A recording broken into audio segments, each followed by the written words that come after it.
অলিম্পিকৰ পতাকাত তলৰ কোনটো ৰং নাথাকে? ইয়াৰ ভিতৰত শুদ্ধ উত্তৰ হ'ব অপশ্যন নম্বৰ ডি, বেঙুনীয়া কালাৰটো অলিম্পিকৰ পতাকাত নাথাকে। অলিম্পিক পতাকাৰ হালধীয়া ৰঙে কোনখন মহাদেশক বুজায়? উত্তৰ হ'ব এছিয়া মহাদেশক বুজায়। পেৰুৰ ৰাজধানী চহৰ কি? উত্তৰ হ'ব অপশ্যন ডি, লিমা। অসমৰ কোন ঠাইত পোৱামক্কা আৰু হয়গ্ৰীৱ মাধৱ মন্দিৰ আছে? উত্তৰ হ'ব হাজোত। তলৰ কোন জনগোষ্ঠীৰ মাজত নৰাচিগা বিহু পালনৰ প্ৰথা আছে? উত্তৰ হ'ব অপশ্যন নম্বৰ বি, মিচিংসকলৰ মাজত এই উৎসৱ পালন কৰা হয়। যোৰহাটত অৱস্থিত চাহ গৱেষণা কেন্দ্ৰটোৰ নাম কি?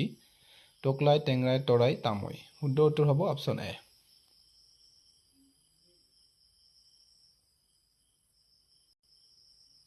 মহম্মদ আদিল শ্বাহৰ সমাধিস্তম্ভ গোল গম্বুজ ক'ত অৱস্থিত?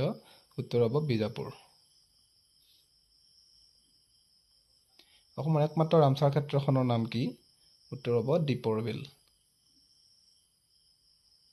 ভাৰত চৰকাৰৰ উদ্যোগত লোৱা মিছন ইন্দ্ৰধনুষ কি কাৰ্যৰ লগত জড়িত? উত্তৰ হ'ব টীকাকৰণ, ভেকচিনেশ্যন। তলৰ কোনটো সংস্থাই ভাৰতবৰ্ষৰ অৰ্থনৈতিক সমীক্ষা প্ৰকাশ কৰে? ইকনমিক ছাৰ্ভে প্ৰকাশ কৰে ভাৰতৰ বিত্ত মন্ত্ৰালয়ে।